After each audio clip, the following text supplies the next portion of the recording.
कुछ भी हो, ये टाइटल रह गया है, अमल हमारी जिंदगियों से खत्म हो गया है।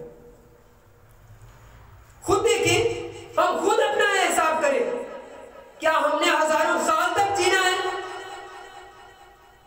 हमारी जिंदगी कितनी है? या क्या या हमेशा हमेशा रहना? कोई गल नहीं, कल कर लेंगे अमल, आज नहीं खैर। अल्हम्दुलिल्लाह आज बयान सुन के आए हैं, चलो सुबह तो नमाज पढ़ांगे, चलो सुबह नहा धो के ना कल तो नमाज शुरू कर देंगे। यही धोखा है सारा। हकीकत में यही धोखा है, जो कल को कहता है याद रखना वो कुफर करता है।